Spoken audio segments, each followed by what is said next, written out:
CM होता है, chief minister, उनका एक बजट बना हुआ होता है, इतनी तनख्वाह कर्मचारियों को वहीं से उसके कोष से आती है। अब हेड ऑफ द डिपार्टमेंट उनको तनख्वाह जरूर देता है, पे डिस्ट्रीब्यूटर पावर है उसकी, उनके लिए तो वो दाता हो गया उन कर्मचारियों के लिए। लेकिन अगर पीछे से दवन्नी ना आवे ना, वो नहीं आवे किसी समय वो पैसा, तो वो खड़े खड़े देखा वो हेड ऑफ द डिपार्टमेंट भी भूखा मरे और अपने कर्मचारियों को भी नहीं दे सकता। अब वास्तव में कहाँ से वो पैसा चलता है, हमारी दृष्टि वहां जानी चाहिए।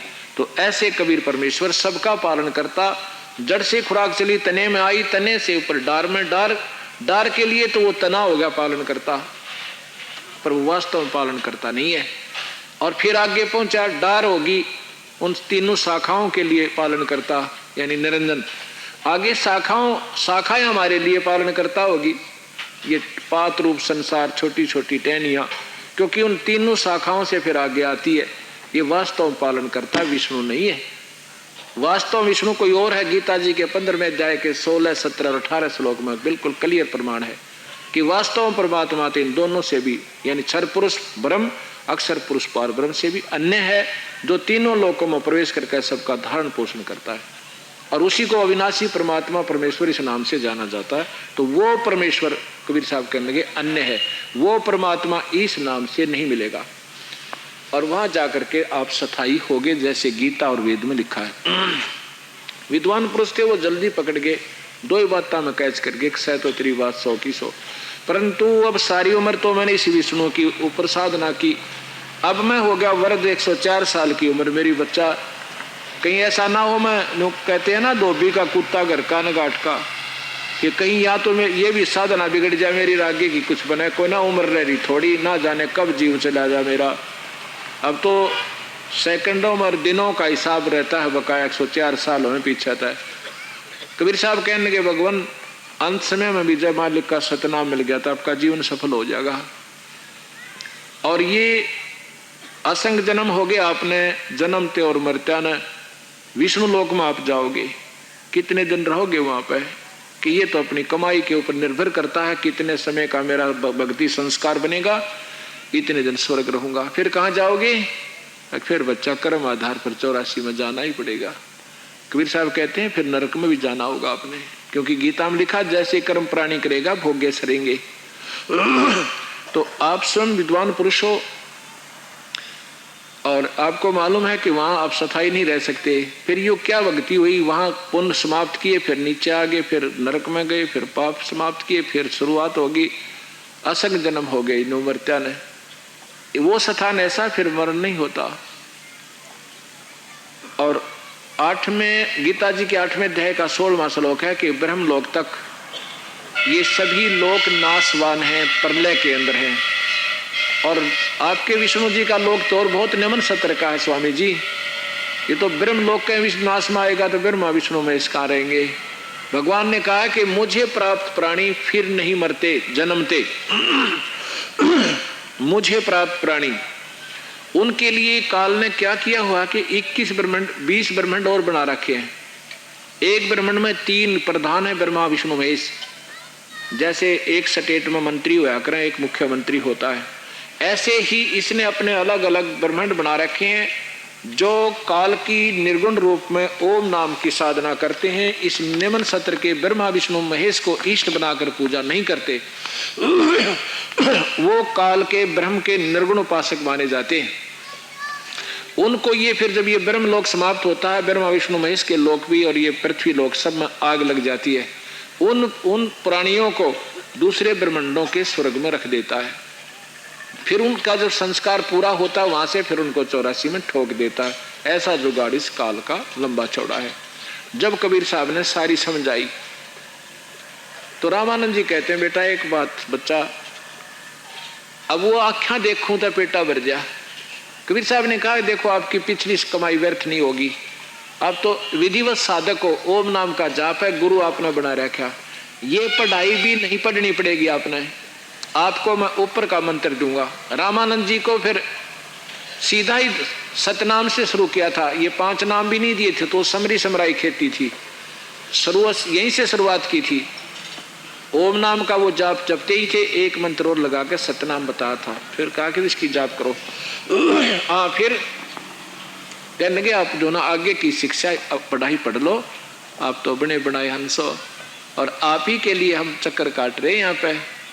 रामानंद जी कहने लगे मैं आख्या देखूं जो बात बने। तब कबीर साहब ने रामानंद जी की आत्मा को सतलोक ले जाते हैं। उनको कहते हैं तुम ध्यान लगाओ, पहुंचो कहाँ तक अपनी योग साधना से जाते हो। त्रिवेणी पर जाकर रामानंद खड़े हो जाते हैं।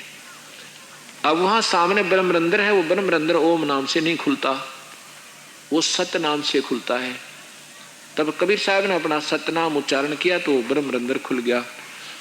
उसको पार करके फिर काल के 21वें ब्रह्मांड में पहुंचे जहां स्वयं काल बैठा था। काल साहब के जाते हैं उनका, क्योंकि सार नाम के जाप से उसका सिर नीचे को झुक जाता है। जिस सुराख से ऊपर जाना होता उसको उन्हें काबू कर रखा है कि कोई भूला चुका इधर ना आ जा कदे। जैसे गोल ची हुआ कर ना, गोल पर खड़ा हो जा क्रिकेट के मैच में, इसमें हॉकी के मैच में, ऐसे वो अंतिम गोल के ऊपर बैठा कि यहाँ आ गया देखूंगा उसने। कबीर साहब के नाम के सामने उसका सिर झुक जाता है और वो सुराख जाने के लिए फ्री हो जाता है।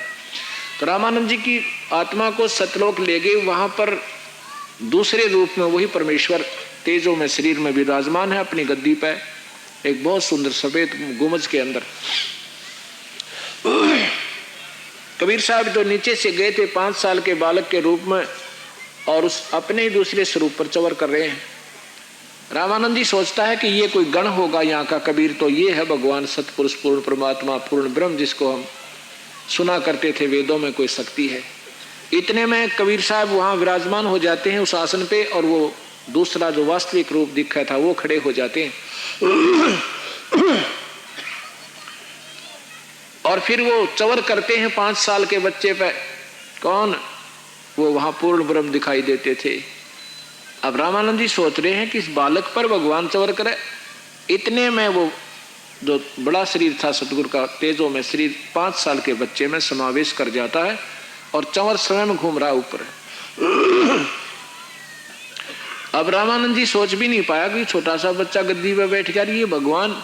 जब उसकी समझ के मालिक तो ये सब भाई, ये सारी लीला ही कर रहा था ये।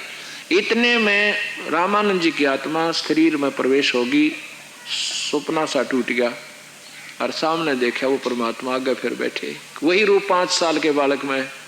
जब रामानंद जी ने चरण पकड़ के कहा था मैं भगता मुक्ता भया और कर्म कुंद भया नाश, गरीब दास अवगत मिल गया मिट की मन की बास। ये परमात्मा, आप परमात्मा मिल गए जिसकी हमें तलाश थी। अब ये मन की भ्रमणा और भटकना मेरी सारी खत्म होगी।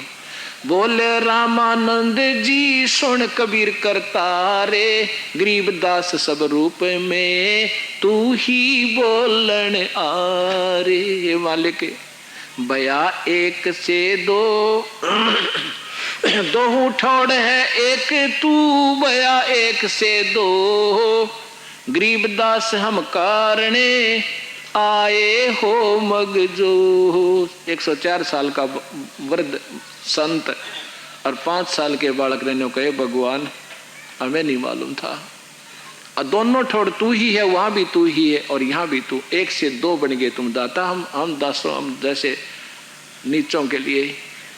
और चरणों में पड़ के फिर कहा कि मैं भक्त आपका, आप मेरे गुरुदेव कबीर साहब से कहने लगे रामानंद जी, और मेरी आपने सारा तो टंटा काट दिया। ना जाने कौन सा जीवन का कोई कर्म अच्छा हट गया जो कि आपके चरण मुझे मिले, शरण मिली। कबीर साहब कहते हैं कि आप गुरुदेव तो रहो, आप ही मेरे, लेकिन जो साधना आपको बता रहा हूँ दाता, ये मंत्र ऐसे शुरू कर दो। सार नाम दिया और सतनाम दिया। सार नाम देकर उस और अपने कृपा से उनकी आयु बढ़ाई। 150 वर्ष की उम्र के बाद लगभग रामानंद जी ने शरीर छोड़ा और कहा डट का भजन कर लो अपना। तब रामानंद जी, क्योंकि फिर वो बहुत थोड़े दिन रहे, ऐसा चक्कर होता है। कबीर साहब के शरण में आने के बाद अन्य जाति वालों को रामानंद जी नाम देने लगे, नहीं तो दूसरे को नाम नहीं देते थे। उसमें फिर रविदास जी, पीपादास जी, ये बहुत से महापुरुष आए। कुल 1484 से सते रामानंद जी के उस समय जो गणे मान्य गिने जाते थे। रामानंद जी थोड़े दिन रहे नहीं तो वो बहुत कुछ समझाया करते थे। उस समय उनके वो पुराने पंडित चेले थे, वह मानने को ना, वो उनसे विप्र बगावत कर गए कि आप इस दुल्हाए को भगवान बता रहे हो, क्योंकि काल तो जो है ना विपरीत चलता है। इसलिए काशी में फिर रामानंद जी की परंपरा विशेष नहीं रही, क्योंकि उन्होंने वो असत मार्ग को त्याग दिया था। जो माने वो मेरे शिष्य, नहीं तो वे जाओ कितना है। और ये भी सारा कर दिया था रविदास जैसे महापुरुषों को कि तुमने नाम अब लेना है तो ये भगवान आ रहे इनसे ले लो। वो स्वयं नाम देना भी बंद कर दिया था फिर बाद में। जब वो सतलोक में दृश्य देखा उसके बाद, उससे पहले दिए कुछ नाम जिसमें से 50, 60, 80 जितने भी बने थे उसके बाद बने थे। तो ये पूर्ण परमात्मा है, अनंत कोटि ब्रह्मांड के परमात्मा कबीर साहब है। अब जैसे हमने रामायण, महाभारत, कृष्ण लीला, हनुमान जी की कथा, ये सती अनुसुईया की कथाएं, शेरों वाली माता की कथाएं, सतकुरवार के व्रतों की कथाएं नरी गोट रखी है। और ये पक्की सत्य दर्जा है, क्योंकि सभी बताते आ रहे हैं, सभी सुनते आ रहे हैं। अरे सत्य कथा को जो शुरू में सुनेगा ना, प्रारंभ में एकदम मन सट्राई करेगा, अन्यों कहेगा यू बेकूफ बना रहा, सारा ने बकान लग रहा है, या कदे सुना नहीं, कोई बात नहीं। तो वही सुनाना जो कदे ना सुना था आपने, उसी को सुनते रहना। और ये असत फिर आपके हृदय में सत्य, जिसको आप असत मानोगे वो सत्य हो जाएगी। गरीबदास जी कहते हैं कड़वा लगे सो मीठा होई, हमारी बात भतीजा जोई। हमारी बात ने विश्वास के साथ सुन लेगा, आज ये गलत लगने वाली आपको फिर सत्य हो जाएंगी। बोल सतगुरुदेव सत साहेब। जोरूं विनती करूं धरूं चरण पर शीश, गुरु राम देवानंद जी महाराज ने दिया नाम बख्शीश। कोटि कोटि सजदा करूं कोटि कोटि प्रणाम, चरण कमल में राखियो मैं बंदी जाम गुलाम। कबीर ये तन विष की बेलड़ी, गुरु अमृत की खाने, शीस दिए जो गुरु मिले तो भी सस्ता जाने। इस मिट्टी के मैल में मगन भया क्यों मूडी, कर साहब की बंदगी उस साईं को ढूंढी।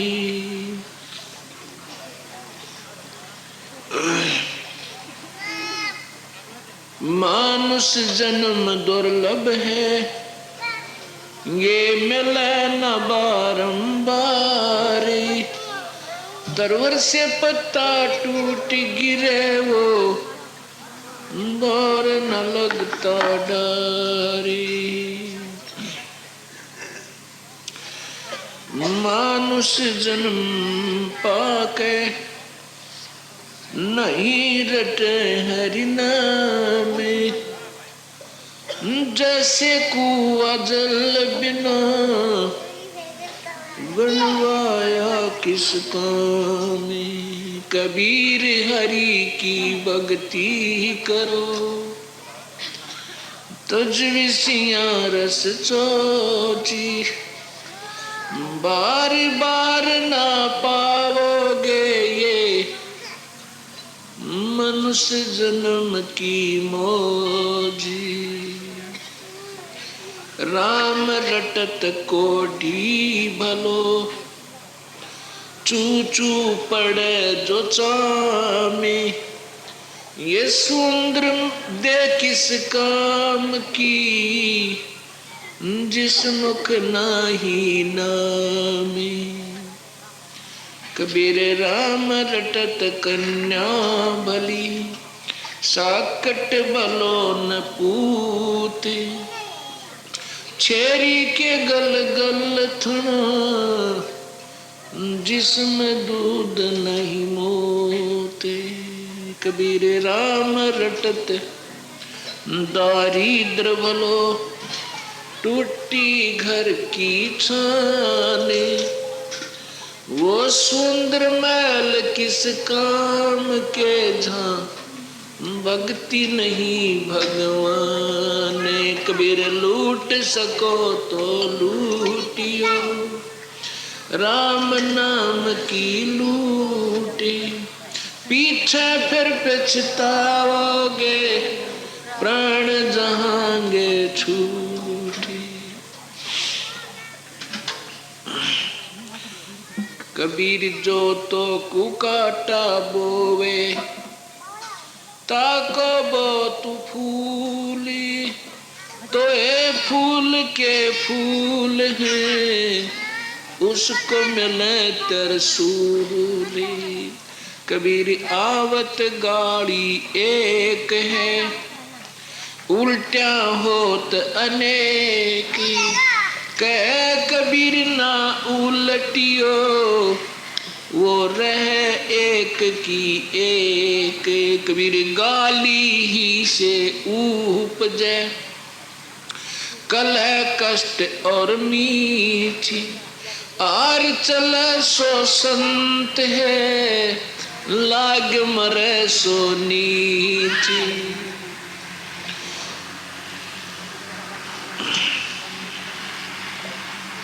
कबीर सोना संत साधु जन, टूट जुड़े सो बारी, दुर्जन कुंभ कुमार का एक धक दरारी।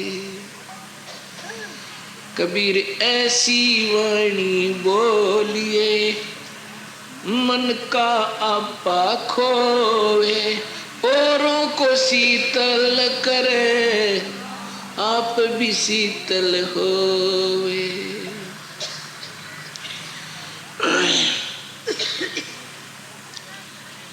आजा बंदे शरण राम की, फिर पाछे पछतावेगा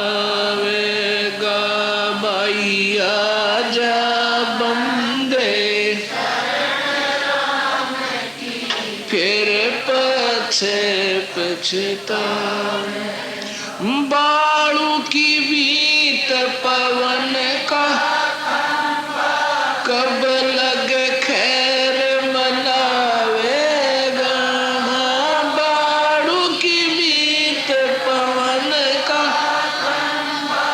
कब लग खैर मना।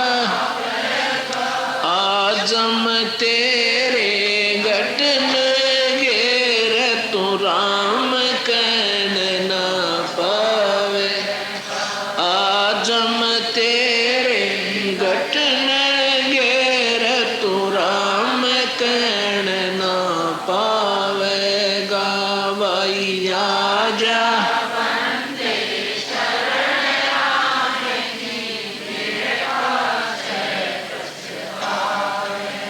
काल बलि तेरे सिर पर बोझा पकड़ ले जावेगा। काल बलि तेरे सिर पर बैठा, बोझा मात पिता तेरा कुटुंब कबीला, सारा खड़ा लखा। मात पिता तेरा कुटुंब कबीला, सारा खड़ा लखा। गावाई आजा बंदे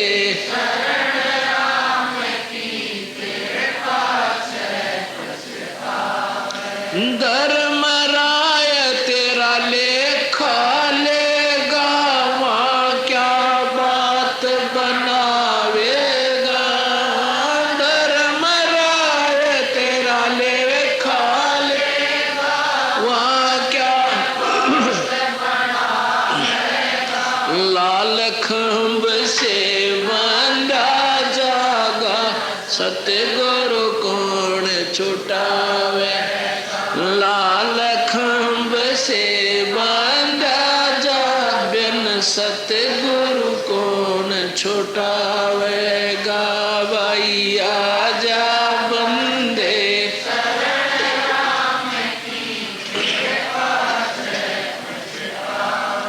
दिया लिया तेरे संग चलेगा, दरिया डक्या रह जावेगा। दिया लिया तेरे संग चलेगा, दरिया डक्या रह जावेगा। कहे कबीर सुनो भाई साधो, करनी के फल पावे। कहे कबीर सुनो भाई साधो, करनी के फल पावेगा, भाई आजा बंदे शरण राम की, तेरे पास पछतावेगा। सत साहिब सतगुरु कबीर साहब परमेश्वर स्वयं आकर के अपनी महिमा आप ही बताकर जाते हैं। इस परम शक्ति से बहुत ही कम हंस आत्मा परिचित हो पाए, और जो इनसे परिचित हो गए उनके गुण गाए जाते हैं, क्योंकि वो सत्य भक्ति बताते हैं। परमात्मा का पाना कोई ज़्यादा बड़ी बात नहीं है। सबसे आसान काम है प्रभु की भक्ति और उसकी प्राप्ति, लेकिन उसकी तरीका ना मिलने से इस करके वो कठिन बन गई।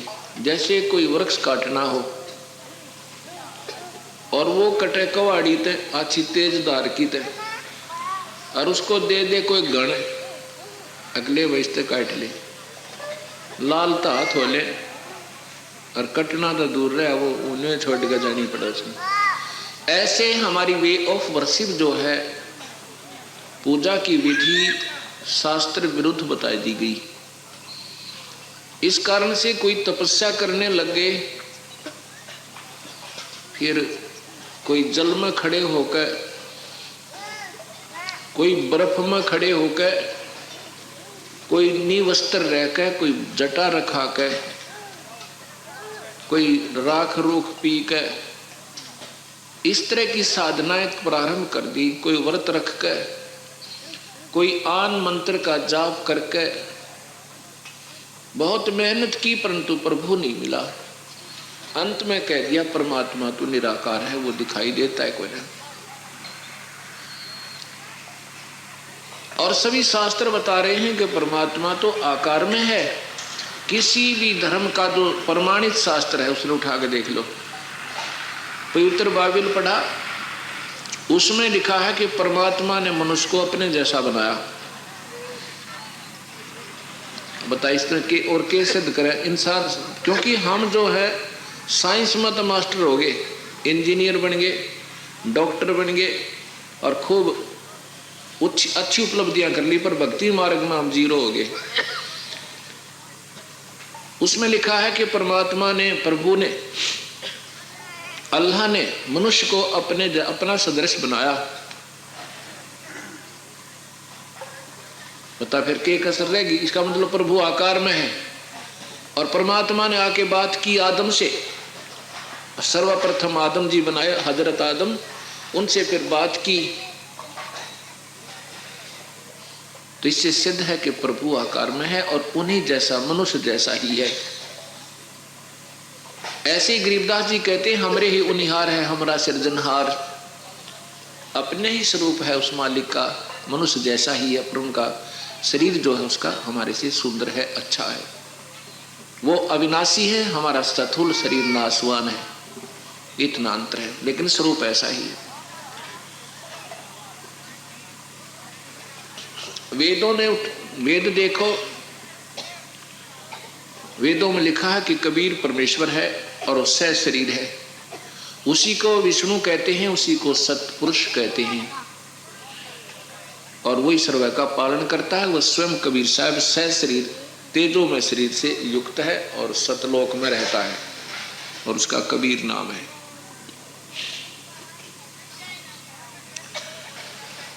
अभी तक हम इसी असमंजस में रहते थे, कोई परमात्मा को कहता था वो साकार है तो हम साकार मान लेते थे राम और कृष्ण के रूप में।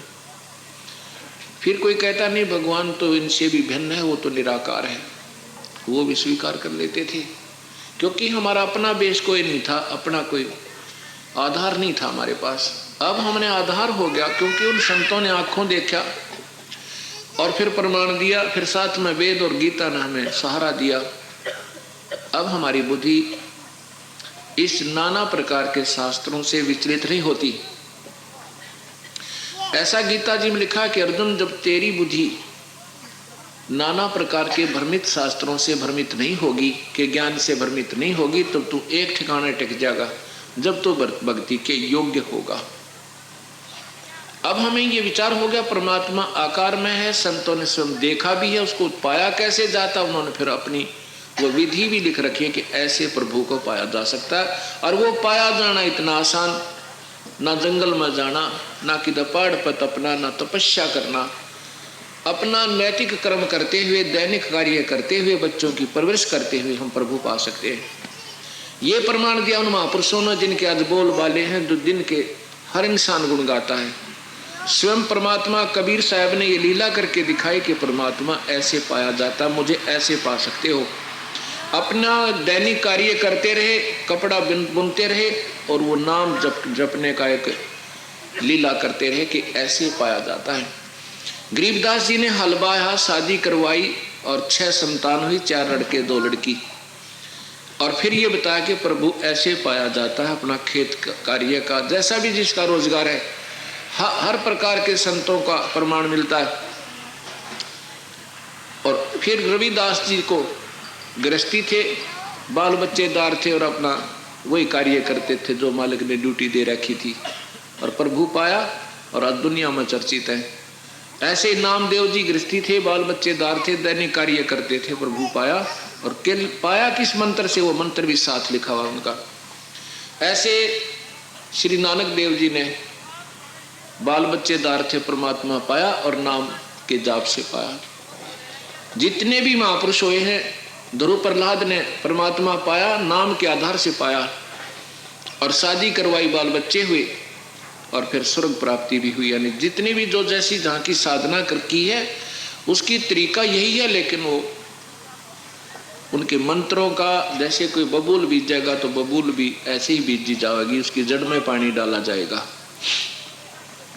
आम बीजना है तो आम के भी जड़ से सिंचाई शुरू होगी, पत्तों से नहीं होती। इसी प्रकार पूजा की विधि कोई ज्यादा बड़ी लंबी चौड़ी नहीं है, लेकिन इसके ऊपर विश्वास होना इन बातों पे, क्योंकि हम ड्रामेबाजी को ज्यादा पसंद करते हैं। कोई तपस्या करे तो हम उसको ज्यादा महत्व देते हैं कि बड़ी कमाल की बात है भाई, ये तो सारा दिन खड़ा रहता है और गर्मियों में भी आग के सामने बैठा रहता है। उनके लिए गरीबदास जी कहते हैं, डम्ब करें डूंगर चढ़े अंतर झीनी जूल, और जग जाने बंदगी करेंगे वो में सूल बबूल। जो गलत साधना करते हैं उनके लिए गीता में तो कतिय कमाल कर रखा है। गीता जी में जो धिक्कार रखा है नादान संतों को, जो गलत साधना करने वालों को, तो मेरे ख्याल में गरीबदास जी ने फिर या कबीर साहब ने ऐसा ही उनको लताड़ रखा है जो गीता जी में कहा है। गीता जी में उनको राक्षस, दुष्ट, नीच व्यक्ति और मोड मूर्ख ये संज्ञाएं दी हैं, ये उनकी उपमा दे रखी है। जो एक ओम नाम के जाप को त्याग के अन्य साधना, जो अन्य जाप, कठिन तप, ब्रह्मा विष्णु महेश तक की साधना कहती है, मूर्ख लोग और पापी नीच आत्मा करते हैं, दूषित कर्म करने वाले। ये एक मुझे नहीं बचते, यानी ब्रह्म उपासना नहीं करते, ऐसा गीता जी में प्रमाण। ऐसा गरीबदास जी कहते हैं कि डिम्ब करें डूंगर चढ़े। डिम्ब माने लोग दिखावा, पाखंड, अच्छे ऊंचे टीले पे बैठा रहा तपस्वी और दुनिया देखा दूर से महात्मा तप है, और फिर आता जाता 2-4 रुपये चढ़ा जाए, उसका साधन सुल्फे का काम चला है।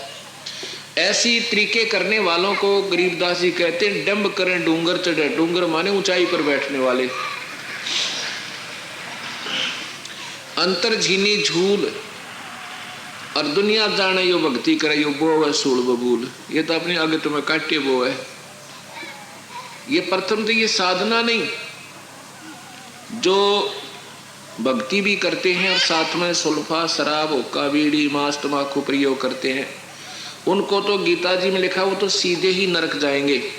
वेद में ऐसा ही लिखा, 40वां अध्याय यजुर्वेद का सरलार्थ किया था, उसमें यही मिला है कि जो यदि सही साधना भी कर रहे हैं ना, नीचे की साधना तो व्यर्थ है, ओम नाम का जाप और ब्रह्म तक की साधना करने वाले और साथ में बीड़ी, सुल्फा, शराब, मांस, तंबाकू का भी प्रयोग करते हैं, वो तो सीधे नरक।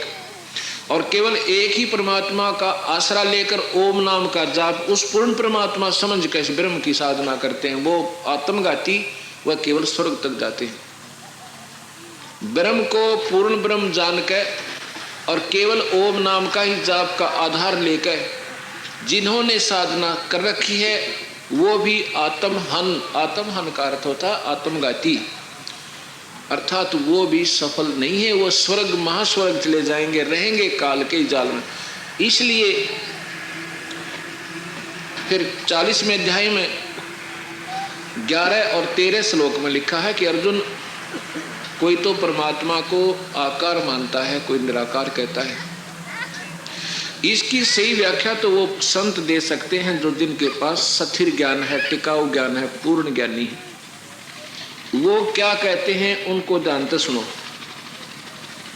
ऐसा ही गीता परमात्म तत्व के और परम तत्व को जानने वाले हो। परमात्म पूर्ण परमात्मा के परम तत्व को, यानी उसको सही साधना और सही व्याख्या कर सकते हो, उन ढूंढ ले, उनको दंडवत प्रणाम कर, निष्कपट भाव से उनकी सेवा कर, सरलता पूर्वक प्रार्थना विनय करने से, प्रसन्न करने से फिर तुझे वो उस परम पिता के पाने की विधि बताएंगे, उपदेश करेंगे। फिर तेरा तू जैसे वो कहे ऐसे करना, तेरी फिर मरण नहीं होगा और परम शांति को प्राप्त होगा। अब गरीबदास जी कहते हैं कि केले की कोपीन है। साधु लोग, अनजान साधक, जिनको रास्ता ठीक मिला नहीं, घर त्याग जाते हैं अपनी पूर्व प्रेरणा के कारण, क्योंकि भक्ति मार्ग पर जो प्राणी लगा है उसके पिछले संस्कार अच्छे हैं, बहुत अच्छे हैं, तभी तो ईश्वर की तलाश कर रहा है। अब उसको दिशा ठीक ना मिलने से तो वो व्यर्थ हो जाएगा, फिर वो अपने ड्रामे आप करने लग जाओगा, वस्तु हासिल तो होगी नहीं, फिर कुछ न कुछ कठिन साधना की आड़ लेता रहेगा। दुनिया में तो एक चर्चा का विषय बन सकता है, पर उसको मिलेगा कुछ नहीं। ऐसा ही हुआ, वैरागी बन जाते हैं, घर त्याग कर चले जाते हैं और दुनिया को दिखाने के लिए इतना वैराग दिखाते हैं कि केवल तन पर एक केले का पत्ता लपेट कर, बाकी निवस्त्र रहकर गर्मी और सर्दी को सहन करते हुए और नगरी में नहीं आते हुए पत्ते फूल आदि खा करके अपना निर्वाह करते हुए और साधना करते दिखाई देते हैं। जब हम सर्विस करते थे उसमें एक ऐसे ही चर्चा चला दिया करते थे प्रभु की, दूसरा जिक्र नहीं था, उसी समय चर्चा चल जाती। फिर वो अपनी अपनी अटकलें लगाते थे। कहता जी कमाल मैं बताता हूँ, मैं गया था एक बार ऐसे तीर्थ भ्रमण पर हमारे रिश्तेदारों के साथ, जहाँ हम रुके हुए थे एक मंदिर में, तो भक्त आत्मा कह रहे थे कि इधर एक संत रहता है और भाई वो नहीं, बस कभी कभी किसी भाग्यों वाले को दर्शन होते हैं उसके, नहीं तो आदमी देखते भाग के गुफा में बढ़ जाता है। और भाई जिसने दर्शन हो गए ना उसका बेड़ा पार से। कहने लगा जी मैं भी वैसे कुदरती चले गए, 2-3 दिन हम घूमने उस रास्ते से कि हो सके कहीं उस संत के दर्शन हो जाएं। उन्होंने बोला जी इतनी दूर तक कम से कम 400 फुट की दूरी पर हमने तो वो जाता ही दिखा, बस एक केला के पत्ते लपेट रखे थे और जाके गुफा में प्रवेश करते हुए तो नजर आए, पर उनका मुख नहीं देखा। अगर दर्शन हो जाते तो बेड़ा पार हो जाता। अब उन्हें कौन कहे कौन समझाओ, क्योंकि वो तो नादान और भावुक आत्मा है। तो इसके बारे में गरीबदास जी कहते हैं केले की कोपीन है जो फूल पान फल खाई, और नरक का मुख नहीं देखते दो बस्ती निकट ना जाई। वो जंगल के रोज हैं जो मनुष्य विद के जाई, और निस्तिन फिरे उजाड़ में नो परमात्मा पावन आई। वो तो रोज हैं और गधे बनेंगे, लोग दिखावा ड्रामा कर रहे हैं। परमात्मा के पाने के लिए यदि मनुष्यों से ही डरता है तो फिर वो भक्ति कहाँ करेगा, उसके पास क्या तत्व होगा।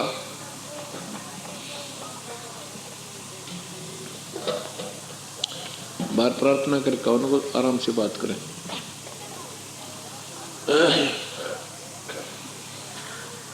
गरीबदास जी कहते हैं डेरे डंडे खुश रहो, अपने घर पर रहो बाल बच्चों के साथ प्रभु को, लेकिन पूजा की विधि ठीक रखो, अपने औपचारिकता साथ में शिष्टाचार आपका शास्त्र अनुकूल होना चाहिए। संतों के वचन के आधार पर चलते रहिए, मुक्ति दूर नहीं है।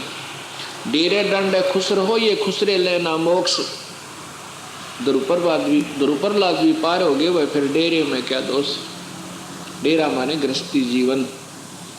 जब ध्रुप्रहलाद जैसे महापुरुष भी अपने घर में रह कर बाल बच्चों में रहते हुए पार हो गए, फिर इस गृहस्थी में दोष बताओ क्या है। यही अनजान साधना चारों तरफ से हमारे समाज में प्रवेश कर दी, भगत समाज में। हमारा समाज का तात्पर्य भगत समाज में, चाहे किसी मजहब या जाति से संबंधित है, उसमें सब जगह ही विपरीत शास्त्र के विरुद्ध साधना चल रही है, इसलिए वो सब फेल हो गए।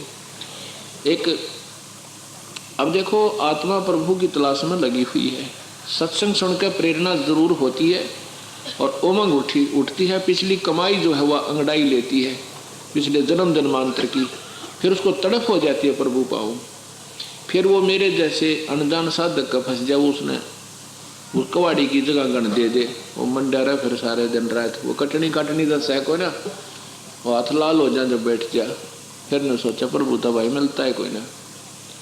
तो ऐसे ही एक भक्त आत्मा को प्रेरणा हुई, इतनी प्रेरणा होगी कि 2-3 बच्चे थे छोटे छोटे, उनको त्याग कर चल पड़ा प्रभु की पाने की तलाश में। फिर ये भी मालूम था कि संतों बिना भगवान मिला नहीं, क्योंकि विधि वही बताते हैं। फिर उसको मिल गया कोई साधु तपस्वी, उसने कहा कि बेटा गुफा में रहे, बाहर नहीं जावे, बाहर जाओगे तो मन में वृत्ति बदल जाएगी, ऐसे हो जाएगा, भक्ति में हीनता आ जाएगी, कोई आकर्षित वस्तु दिखेगी उधर उसकी इच्छा बन जाएगी, ऐसे ऐसे कह के उसको 12 वर्ष तक गुफा में रखा।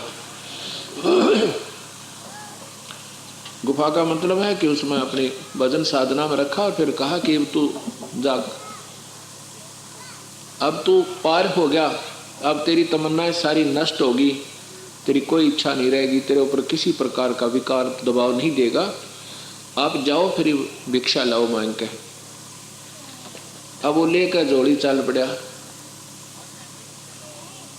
जाके वहां पर जिस भिक्षा लेने के लिए उसने कहा कि माई भिक्षा देना, तो वो बहन अपने एक बच्चे को तो गोदी में ले रखा, एक उसकी घाघरी ने पकड़े आवे, वह जब आटा डालन आई तो वो आटा डाल दिया। जब वो छोटे छोटे बच्चे देखे तो उस महात्मा जी का अपने बालक याद आ गए, अपने बच्चों की याद सताई। मैं छोटे छोटे बच्चों को छोड़ के आया था, और जिस स्त्री का पति ना हो वह कैसे परवरिश करे बच्चों की, उसके मन में वो फिर उमंग उठी, अकर जुल्म कर दिया, छोटे छोटे बच्चा ने छोड़ा, मेरा ना मरे होंगे एक चीज होंगी।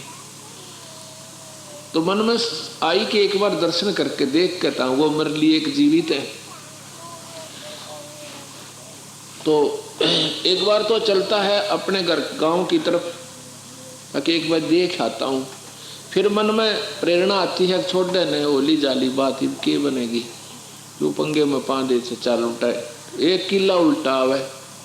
फिर मन में आवे कि दूर से देख आवांगे, तो पता तो लग जाएगा, किसी से पूछ लेंगे भाई फलाने व्यक्ति का क्या हाल है, और दाढ़ी दूढ़ी बढ़ रही है, को पहचानेगा कौन तुझे। फिर सोचा चल देख ही आते। ऐसे ही 3 बार रिहर्सल न्यून करी, फिर 3 आखिर में इस मन पापी ने दबाव दे दिया, डाल कर जोड़ी ने उड़े और चाल पड़ा, चलो एक बार देख ही आते हैं। आटा उट्टा भी गिर दिया और सूरा ने खाया होगा और चल पड़ा। अब सीधा उसने सोचा अपने खेतों में चलते हैं, वहां से पता लग जाएगा भाई मैंने कौन पहचानेगा। उधर से वो उसकी पत्नी और साथ में उसका छोटा भाई वहीं आसपास खेत में सभी खेत जमींदार काम कर रहे थे, वो भी अपने अपने खेत में कार्य कर रहे थे। अब उसके छोटे भाई ने देखा कि ये आदमी जो आ रहा है ये तो ऐसा लगे जैसे मेरा बड़ा भाई है, उस जैसी ही चाल है। चाल इंसान की नहीं बदला करे, एक आवाज भी बहुत कम चेंज होती है।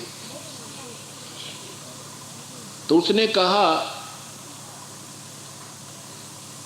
अपने भाभी से कि देखियो मन तो ऐसा दिखाई देता जैसे मेरा भाई आता हो। वह कहती है कहाँ हुआ था, 12 साल हो गए तो भूल भाल गया हमने। वो कहने लगा नहीं चाल तो है नो की नो, और आ भी अपने खेतों में रहा है, ऐसा है कि हो सके वही हो। तो फिर उसने भी ध्यान से देखा, उसकी पत्नी ने वह बोली लगता तो ऐसा ही है कि इधर ही आ रहा है, आवाज चाल भी उसकी ऐसी ही है।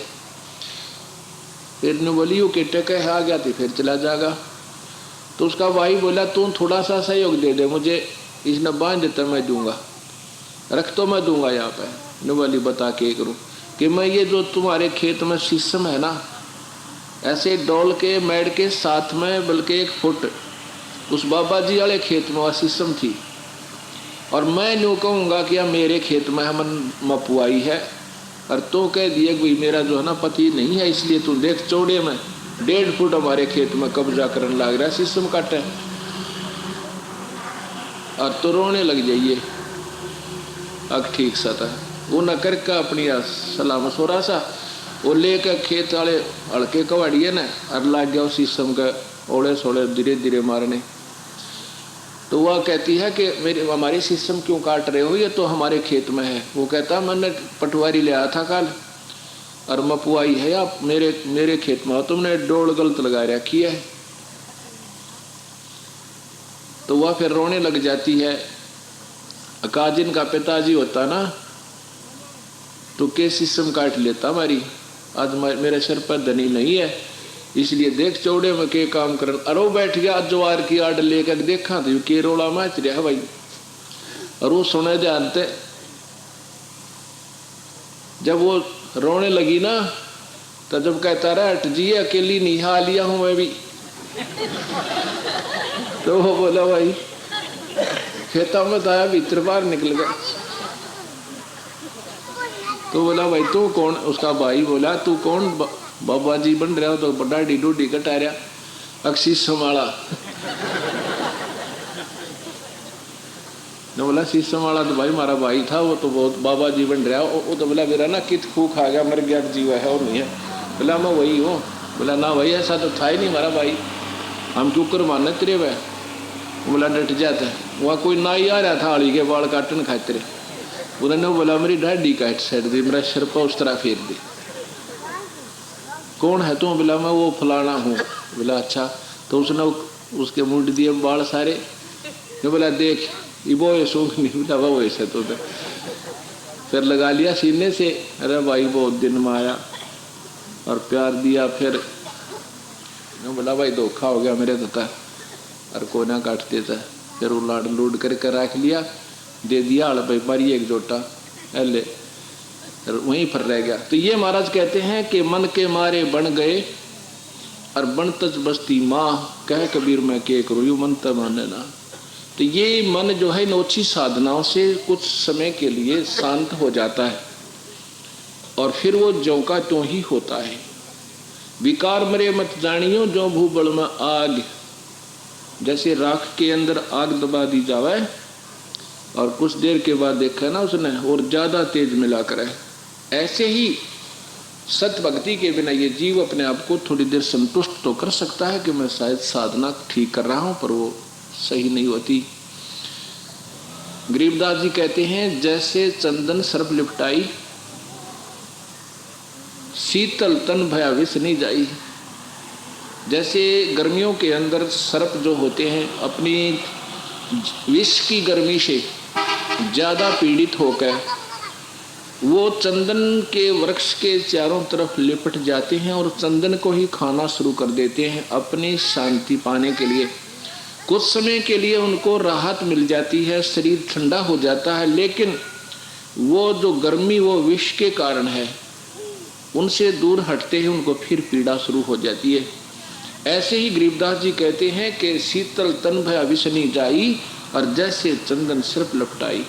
ऐसी ये साधना है 3 लोक की, 21 ब्रह्मांड तक की। एक बार ये शांति मान लेते हैं कि हमने साधना बहुत की, लेकिन उन विकारों और कर्मों के कारण उन्हें जो दुख है वो समाप्त नहीं होता। स्वर्ग चले गए, ये अस्थायी सुख है। मनुष्य शरीर पाया, ये भी अस्थायी टेम्परेरी रिलीफ है, लेकिन वो कर्मों का विष ज्यों का त्यों है, जिसके कारण कष्ट है। उस विष को कबीर साहब का सतनाम और सारनाम ही काट सका है, वो भी पूरे संतत्व प्राप्त करके फिर सारी उम्र मर्यादा में रहते हुए इसको हम सहज में समाप्त कर सकते हैं, इस दुख को, और प्रभु पा सकते हैं।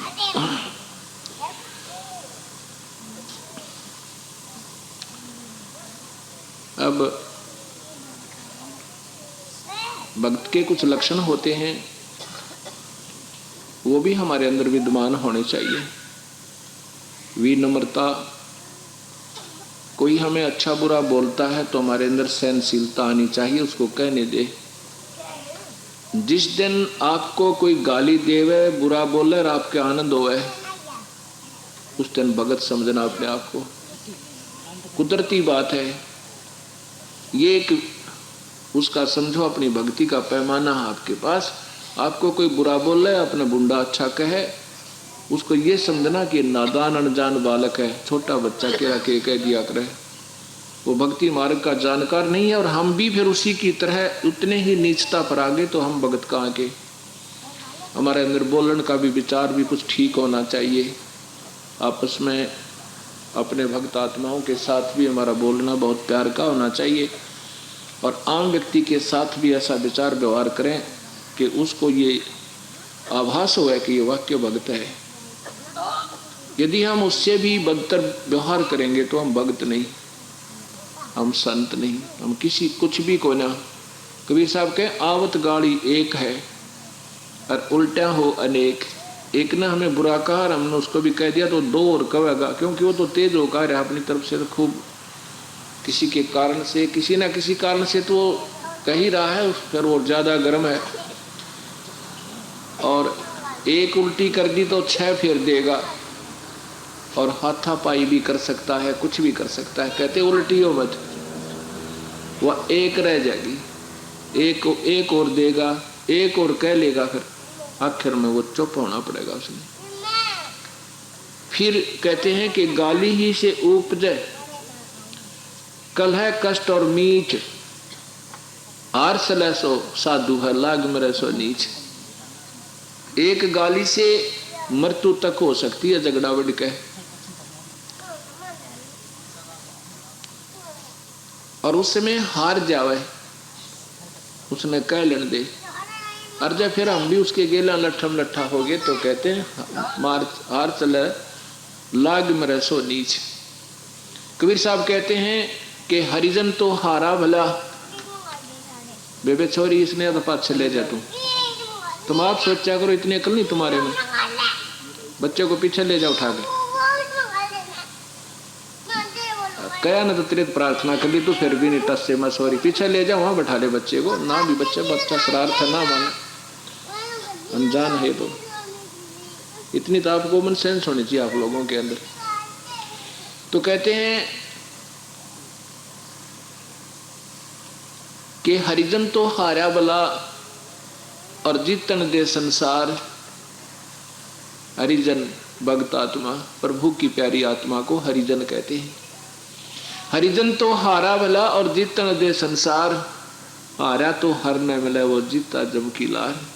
विभीषण हारा था और रावण जीत रहा था, विजयी था उस समय। तो वो तो हारा और विभीषण विजयी हुआ, अर्थात उस राज्य को भी उसी ने प्राप्त किया। रावण प्राप्त नहीं, उसको नहीं रख सका। इसी प्रकार हमने विनम्र होना होगा। आधीनी के साथ प्रभु रहता है। दास गरीब साहेब दुखता दड़े, विनम्र साधु के साथ प्रभु रहता है। इन नियमों को हमने अपनाना पड़ेगा। बहुत प्यार से मनुष्य जीवन को देखते हुए फिर काल के कष्ट पे हम कितने दुखी हैं यहाँ पर, वैसे ही दुखी हैं या तो आम जीव दुखी है, और फिर मैं एक दूसरे को परेशान करके दूने पाप के बागी बने। अपने मालिक पर विश्वास रखो। कोई आपने परेशान करता है तो अब हमारे साथ रखवाला भी है, ऐसी बात नहीं हम बिना धनी के नहीं है, हमारे साथ धनी है। और वो हमारी मदद जब करेगा जब हम उसके नियमों के अंतर्गत चलेंगे। एक भक्त है हमारा सेवक करनाल के अंदर, उनका बहुत ही ज्यादा नुकसान हुआ पड़ा था, बिल्कुल विनाश की तरफ थे समझो। उनका एक पेट्रोल पंप है और एक उनका पेट्रोल पंप और था पहले। उस लड़के का नाम है विवेक मल्होत्रा। तो उसके पिताजी बहुत शराब पिया करते थे, दिन रात शराब पीना। उसके दादाजी बेचारे मेरे ख्याल में 70 साल के 75 साल के हो रहे होंगे, और वो भी अस्वस्थ दिल के मरीज। वो उसे एक पेट्रोल पंप पर बैठे रहते और दूसरे को इतना नुकसान हो गया कि वो काफी कर्ज हो गया उनका। ऐसे ही सत्संग सुना उन्होंने, उसकी दादी जी ने उसकी माँ ने, वो दोनों नाम लेगी। धीरे धीरे उन बच्चों ने ले लिया। आज उनकी स्थिति बहुत अच्छी होगी, साल 3 ही भी पूरे नहीं हुए होंगे शायद, उन्होंने उपदेश लिया ने। एक पेट्रोल पंप और लगा लिया। पीछे 8-7 महीने पहले एक घटना घटी उनके साथ के कुछ डाकुओं ने उनके पेट्रोल पंप पर डाका मारने की स्कीम बनाई। उससे पहले ही उनकी कोई आपस में झगड़ा हो गया, एक ने दूसरे को गोली मार दी। फिर वो उसमें पकड़े गए, पुलिस ने पकड़ लिए तो उनको फिर पूछताछ की तो उन्होंने बताया कि आज हमने ऐसे ऐसे उस पेट्रोल पंप पर डाका मारना था, लूटना था उसको, और वो आपस में उनका झगड़ा हो गया। तो 6-7 महीने पहले की बात है। अभी हम यहाँ आए ना, उस 29 तारीख को सुबह फोन फिर आया। 25 तारीख को हम गए थे वहाँ पर, उसके नया पेट्रोल पंप लगाया उन्होंने, वहाँ वो कराए थे। उनकी विशेष प्रार्थना काफ़ी दिनों से कर रहे थे, टाल मटोल भी बतेरी करी पर नहीं मानने, उन्होंने ज़्यादा ही आग्रह किया तो वहाँ गए। हम 25 को वहाँ होकर आए थे। 29 तारीख 28 की रात्रि को ऐसे ही 6 लुटेरों ने फिर कोशिश की थी उनके पेट्रोल पंप पर। उस लड़के का सुबह फोन आया कि ऐसे ऐसे जी, या तो कमाल कर दिया, बंदी छोड़ दे। आज पेपर में आई है कि ऐसे उस मॉडर्न सर्विस स्टेशन के ऊपर इन्होंने डाका मारना था और वो पुलिस के हाथ लग गए। उनके पास कुछ पिस्टल भी पाए। इतनी खुशी हो रही उस लड़के ने, सारे परिवार ने नाम ले लिया। उसने अपने बच्चों को भी नाम दिवा दिया और बच्चों के फिर आगे उनके रिश्तेदारों ने भी उपदेश लिया। उस दिन हम आ गए। तो भाव ये है कहने का, ये 2 घटनाएं अब उसको देख करके आम व्यक्ति ये चर्चा करता है, भाई कमाल कर दिया, कोई करड़िया प्रोटेक्शन है आपके ऊपर किसी पर शक्ति की। अब कबीर साहब को भगवान कहें तो वह स्वीकार करके राजी कोई नहीं, किसी ने बता दे जाए। तो अब ये हमारे साथ ऐसे भी साथ है मालिक। तो इसलिए हमने विनम्र होने में ज्यादा लाभ है, क्योंकि प्रभु साथ देगा। यदि हम स्वयं फैसला करने लग जाएंगे तो ये दूर हो जाता है। इसलिए हमने अपने ईश्वर की आड़ लेकर के अपनी पूरी विश्वास के साथ इसकी भक्ति करते रहना चाहिए, और अपनी तरफ से कोई कमी नहीं करे। कोई करेगा तो फिर उसके साथ मालिक आप व्यवहार करेगा। एक भक्त आत्मा बताया था न, वो जब हम सत्संग में जाना शुरू किया था, ऐसे कहीं सत्संग होता चला जाता था, क्योंकि ज्ञान था को नहीं, पर थोड़े बहुत विचार कोई भक्त आत्मा ठीक भी देते थे। एक व्यक्ति देखा, उसके पैर मुड़े हुए,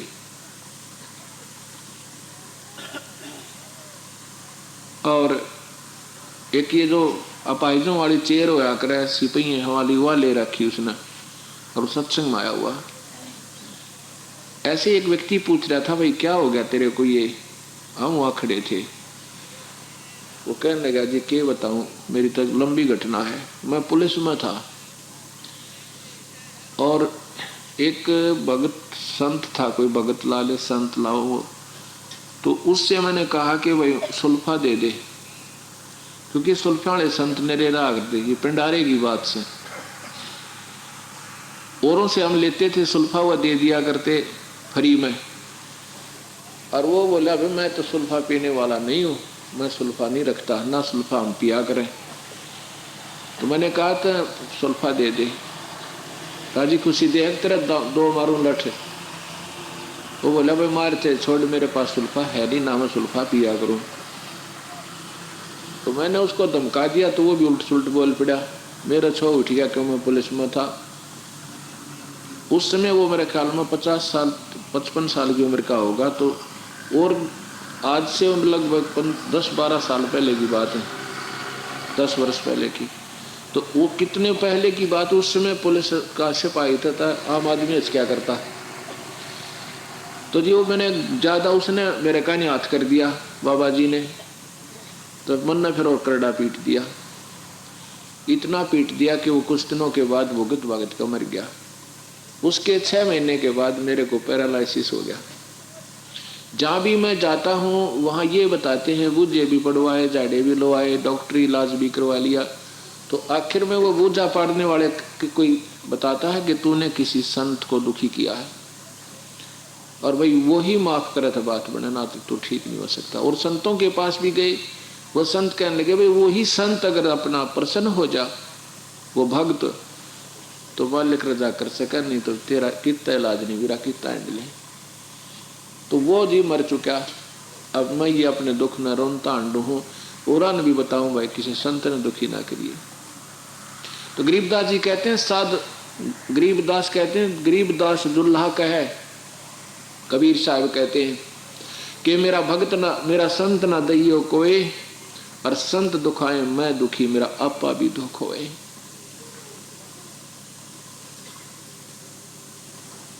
जो मेरे हंस कहते हैं,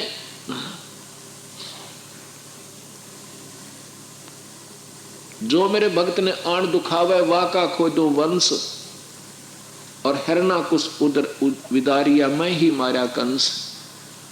कि हिरणाकुश जैसे राक्षस का विनाश भी मैंने ही किया था।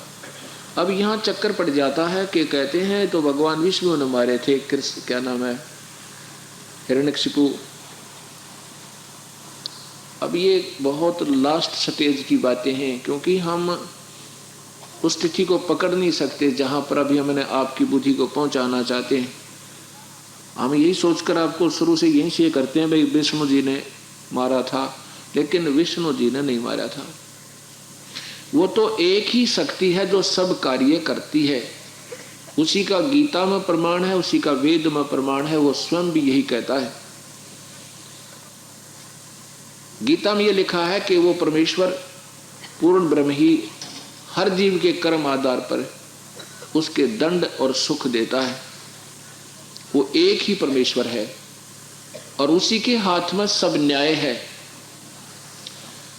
हिरण्यकशिपु ने अन्याय किया था, प्रहलाद को बहुत तंग किया गया था, लेकिन प्रहलाद की रक्षा के लिए विष्णु नहीं जा सका, क्योंकि ब्रह्मा से उसको वरदान प्राप्त था। उस समय वो परमेश्वर स्वयं आया था और विष्णु ही रूप में आता है, क्योंकि वो कबीर परमेश्वर चाहता है कि इनमें भक्ति की आस्था बनी रहे, और काल चाहता है कि ये भक्ति कति नहीं करें, ये टूट जाए इनके हृदय, ये सपने में बिना सोचे भगवान है। इसलिए कलयुग में जीव को पार होना है, और वैसी गलत साधनाओं का भरमार करवा दिया कि किसी को कोई राहत नहीं है, कोई एक थ्योरी पर कोई डटा नहीं हुआ है। किसी भी संत से आप मिलिए, उनके न्यारे न्यारे विचार, न्यारे न्यारे शास्त्र, अपनी अपनी अटकलें सभी लाए बैठे हैं, जबकि शास्त्र एक ही है, उसमें वे ऑफ वर्शिप एक ही है, और उसमें परमात्मा भी एक ही लिखा है। माना तेज कर बैठना।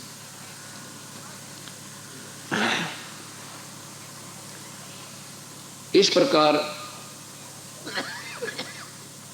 जब हम सत भक्ति पर लगेंगे तो प्रभु के पाने की कोई लंबी चौड़ी कहानी नहीं है। अब हम आपको कबीर साहब की महिमा बताएंगे।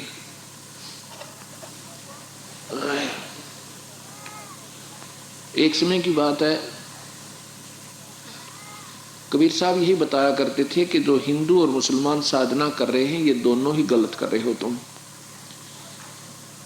ये साधनाएं तुम्हें पार नहीं होने देंगी और यही 84 के चक्कर में तुम उलझ जाओगे। अब भक्तात्मा तो स्वीकार कर लेती हैं, लेकिन उस समय के जो उनके गुरुदेव होते हैं वो उनको नहीं सुलझने देते, क्योंकि उनकी रोजी रोटी बंद हो जाए, फिर उनकी बेइज्जती हो। और वो भक्त आत्मा ज्यादा संपर्क में गुरुदेवों के रहते हैं, जो नकली गुरु होते हैं, तो वो फिर उनकी बुद्धि को वहीं सेट कर देते हैं जहां से, क्योंकि नई बात नए सत्संग एक बार सुना जाता है और दूसरी कथाएं हम रोज सुनते हैं और उन संतों के पास जाते हैं तो वो फिर अपना वही पॉलिश फिर कर देते हैं और फिर साथ में उनको दुश्मन बना देते हैं कि ये तो तुम्हारे अपने भगवानों के बारे में विरुद्ध बोल रहे हैं, ये ठीक नहीं बता रहे, तो वो उल्ट हो जाते हैं। गरीबदास जी अपने ग्रंथ साहब में लिखते हैं कि सूतक पातक जीवन जाही, वो 7 जन्म शुक्र के पाही।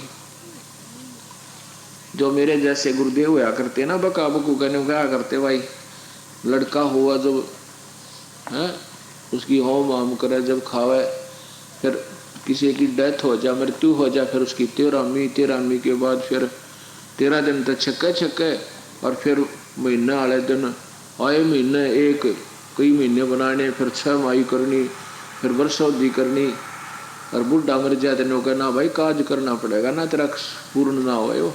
गरीबदास जी कहते हैं 13वीं का तार नहीं काटा, कारज जी मरता ही, इसे जुल्म कराया करते। तो उनको कहा करते तुम बेवकूफ़ों गधे बनोगे, सूर बनोगे, इनको गलत रास्ता मार्गदर्शन करके भगवान के भी दोषी, इनको भी तुम गलत रास्ता बता रहे हो, यजमान भी नरक में जागा।